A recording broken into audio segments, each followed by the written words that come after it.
NCERT का अध्ययन करते हैं कक्षा 6 का पहला चैप्टर विज्ञान का, जिसका पहला चैप्टर है भोजन या कहाँ से आते हैं। तो आज जानते हैं आज आपने अपने घर में क्या खाया था। पता लगाइए कि आपके दोस्त ने आज क्या खाया था और क्या आपने कल और आज एक ही प्रकार का आहार लिया था।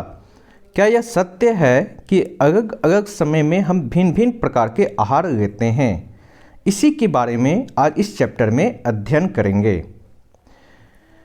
विभिन्न खाद्य पदार्थ देखिए, अब हम यहाँ पे क्रियाकलाप एक्टिविटी के माध्यम से भी समझते हैं। विद्यालय में अपने दोस्तों से उन खाद्य पदार्थ की जानकारी प्राप्त कीजिए जो वे अपने पूरे दिन में खाते हैं। यदि वे विभिन्न राज्य के रहने वाले हो तो उनसे भी यह जानकारी प्राप्त करने का प्रयास कीजिए। अपनी नोटबुक सारणी 1.1 की तरह यथासंभव अधिक से अधिक दोस्तों द्वारा खाए जाने वाले विभिन्न खाद्य पदार्थ की जानकारी प्राप्त करें। यहाँ पे अपने दोस्त के नाम और पूरे दिन खाए गए खाद्य पदार्थ के इसमें अंकित कीजिए। अब आगे चलते हैं। अपने भोजन में हम अनेक प्रकार की चीज़ खाते हैं। खाने की ये सभी चीज़ें किससे बनी है। पके चावल के बारे में सोचो। हम कच्चा चावल लेते हैं, उसे पानी में उबालते हैं। इसे तैयार करने में हम दो पदार्थ या संघटक की आवश्यकता होती है। बात हो रही है जो हम चावल को तैयार करने के लिए है दो पदार्थ का या संगठक की आवश्यकता होती है। दूसरी ओर कुछ भोजन तैयार करने में हमें कई संगठकों की आवश्यकता होती है। यदि हम सब्जी बनाना चाहते हैं, हम अलग अलग कई प्रकार की कच्ची सब्जी, नमक, मसाला, तेल इत्यादि की आवश्यकता होती है। क्रियाकलाप 2 देखिए, इसमें बात हो रही है एक्टिविटी माध्यम से समझाया जा रहा है। अपने दोस्तों तथा घर पर चर्चा करके जानकारी प्राप्त कीजिए। इनको बनाने के कौन कौन सी सामग्री चाहिए। सूचीबद्ध सारणी 1.2 में जो है वस्तु का नाम, उससे प्रयुक्त कच्ची सामग्री और कुछ उदाहरण सारणी में दिए गए हैं। यहाँ पे आपका जो है रोटी बनाने के लिए आटा चाहिए और पानी चाहिए, जल चाहिए। दाल बनाने के लिए कच्ची दाल, जल, नमक, तेल और घी, मसाले इत्यादि की आवश्यकता पड़ती है। आज चलते हैं, हमने क्या देखा। कक्षा में चर्चा कीजिए। क्या हम विभिन्न व्यंजन में कुछ संगठक समान रूप से प्रयुक्त करते हैं। अच्छा, ये संगठक कहाँ से आते हैं, अब इसके बारे में जानना है हमको। नमक कहाँ से प्राप्त होती है, चावल कहाँ से मिलता है, आटा कहाँ से मिलता है, इसके बारे में जो है जानते हैं कि ये खाद्य सामग्री कहाँ से प्राप्त होती है। आते हैं सारणी 1.2 में सूचीबद्ध कुछ कच्ची सामग्री जैसे फल और सब्जी के स्रोत का अनुमान लगाना हमारे लिए बहुत आसान हो सकता है। यह कहाँ से आते हैं। निश्चित रूप से पौधों से। ये पौधों से प्राप्त होती है। गेहूं और चावल का स्रोत है। अपने धान और गेहूं के खेत में अनेक पौधे की अनेक पंक्तियां देखी होगी। इनमें हमें अनाज प्राप्त होते हैं। कुछ अन्य खाद्य पदार्थ जैसे दूध, अंडा, मुर्गा, मछली, झींगा, मांस आदि हमें जंतुओं से प्राप्त होती है। आज क्रियाकलाप 3 बात हो रही है यहाँ पे बात हो रही है कुछ खाद्य पदार्थ जैसे दूध, अंडा, मुर्गा, मछली, झींगा, मांस आदि हम जंतुओं से प्राप्त करते हैं। ऐसी नहीं, सारे वस्तु हम पौधे से प्राप्त करते हैं। कुछ जंतु से भी प्राप्त करते हैं, कुछ पौधों से भी प्राप्त करते हैं, कुछ प्लांट और एनिमल। आज चलते हैं क्रियाकलाप 3 में, एक्टिविटी 3 में। हम अपने पूर्व सूचीबद्ध खाद्य पदार्थ एवं उनके संगठक के स्रोत जानने का प्रयास करें। कुछ उदाहरण सारणी 1.3 में दिए गए हैं और कुछ उदाहरण इस सूची में जोड़िए। इसके रिक्त स्थान की पूर्ति कीजिए। क्रियाकलाप 3 में हमें क्या निष्कर्ष निकालने हैं।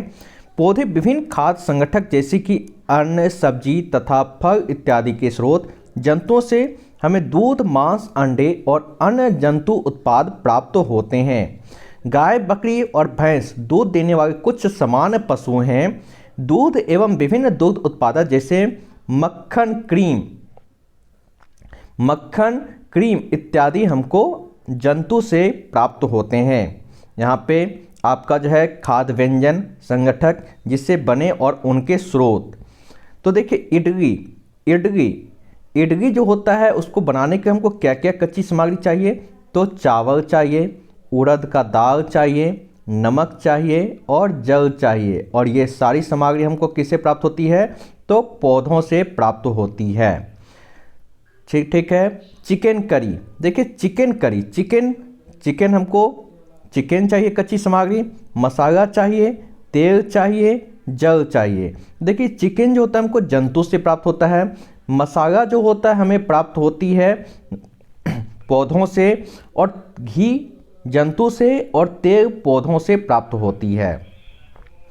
खीर, देखिए खीर जो होता है इसमें कच्ची सामग्री जो प्राप्त होती है वो है पहला दूध, चावल और चीनी। तो दूध तो जंतु से गाय से प्राप्त होती है, चावल ये पौधों से, और चीनी ये भी पौधों से गन्ना से प्राप्त होती है। घी, पनीर और दही का उपयोग संसार के प्रत्येक क्षेत्र में किया जाता है। क्या आप कुछ अन्य जंतुओं के नाम बता सकते हैं जो हमें दूध देते हैं, जैसे बकरी हो, ऊंट हो, ये सब इत्यादि हमको दूध देते हैं। भोजन के रूप में पौधे के भाग और जंतु उत्पाद। पौधे हमारे भोजन का मुख्य स्रोत है। हम पौधे के कौन से भाग का उपयोग खाद्य पदार्थ के रूप में करते हैं। हम पत्तियों वाली अनेक सब्जियां खाते हैं। कुछ पौधे के फलों के भोजन के रूप में खाते हैं। कभी हम जड़, कभी तना तो कभी पुष्प भी भोजन के रूप में खाते हैं। कभी आपने सीताफल, देखिए सीताफल जिसको हम काशी फल के फूलों को चावल की पट्टी में डुबोकर तल कर पकौड़ी बनाकर खाते हैं। यहाँ पे पौधे का, देखिए पौधे का ये जो ऊपर वाली भाग है इसको कहते हैं पुष्प। फिर ये देखिए ये जो निकला हुआ है ये है फल, इसको फल कहते हैं। ठीक है। और ये वाले जो भाग है इनके तना, और ये है पत्ती, और इसके पूरे भाग को हम प्रोहतंत्र कहते हैं। प्रोहतंत्र, देखिए ये जो है तना से जो है निकलती हैं पत्ती, उस स्थान को नोड कहते हैं। उस स्थान को नोड कहा गया है।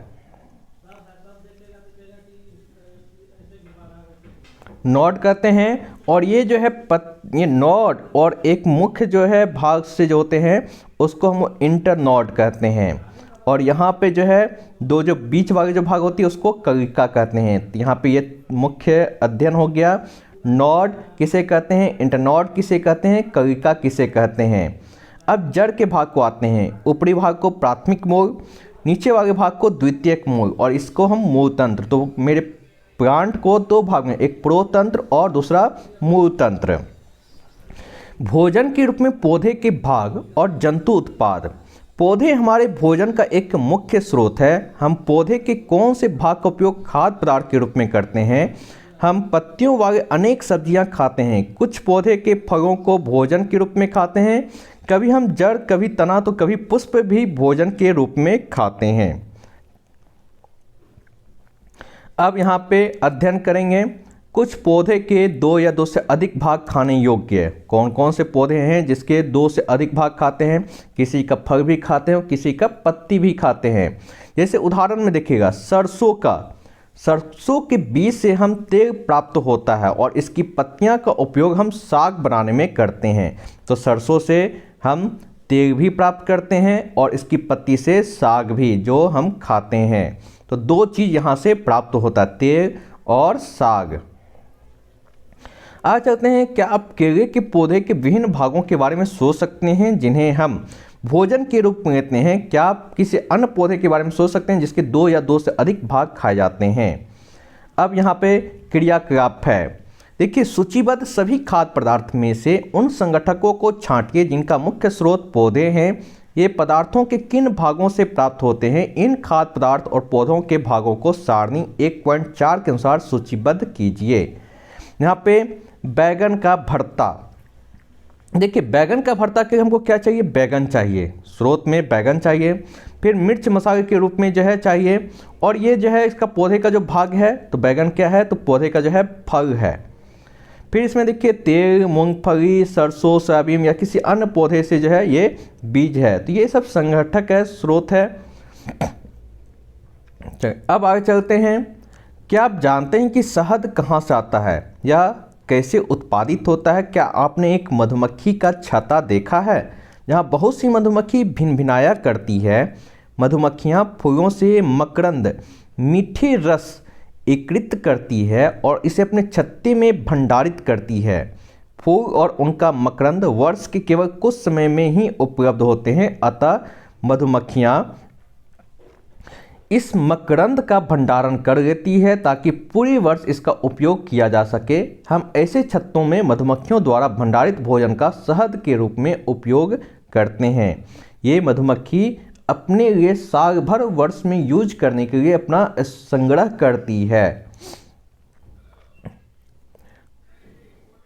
आते हैं मूंग के बारे में, क्रियाकलाप 5। देखिए क्रियाकलाप 5 एक्टिविटी 5 के बारे में अध्ययन करते हैं। मूंग अथवा चने के कुछ सूखे बीज लीजिए। अब इनमें से कुछ बीजों को जल से भरे एक पात्र में डाल दें तथा 1 दिन के लिए छोड़ दीजिए। अगले दिन जल को पूरी तरह से निकाल दें और बीजों को गिलास में रहने दें। उन्हें एक गीले कपड़े में लपेटकर एक ओर रख दीजिए। अब क्या आप बीजों में कुछ परिवर्तन देखते हैं?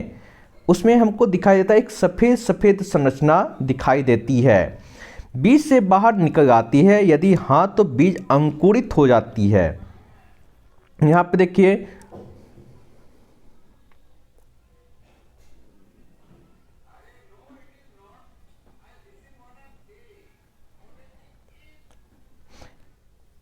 यहाँ देखिए ये मूंग है, सूखा मूंग है और ये इसको भिंगो के रखने पे जो है उजगा उजगा निकल जाता है, जो अंकुरित हो चुकी है। अंकुरन दे दिया गया है, इसको अंकुरित करते हैं। यदि नहीं तो बीज को पानी में धोए, पानी निकाल दे और गीले कपड़े में ढककर अगले दिन के लिए उन्हें छोड़ दे। क्या उस दिन आपको बीज से बाहर निकलता हुआ एक छोटा सा अंकुर दिखाई देता है? अंकुर को सावधानी से धोकर आप इन्हें खा सकते हैं। ये उबाले भी जा सकते हैं। इनमें कुछ मसाले मिलाने पे खाने में यह स्वादिष्ट अल्पाहार तैयार हो जाता है। अब आप जानते हैं जंतु क्या खाते हैं। जंतु के बारे में अध्ययन करते हैं। क्या आपके घर में कोई ऐसा पालतू पशु है जिसकी आप देखभाल करते हो? कुत्ता, बिल्ली, भैंस या बकरी? फिर आपको इसकी जानकारी भी अवश्य होगी कि आपका पालतू जानवर क्या खाता है। अन्य जंतु क्या खाते हैं? क्या आपने कभी गिलहरी, कबूतर, छिपकली या छोटे से कीट जो है खाना खाते देखा है? हम अब जंतु के बारे में, जो एनिमल जो होता है वो क्या खाते हैं, उसके बारे में अध्ययन करेंगे।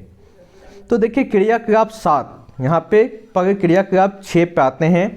देखिए क्रियाकलाप 6 में दे रहा है अनेक जंतुओं के नाम लिखे, उनमें से कुछ जंतु द्वारा खाए जाने वाले भोजन की भी लिखे। तो यहाँ पे पहला है भैंस।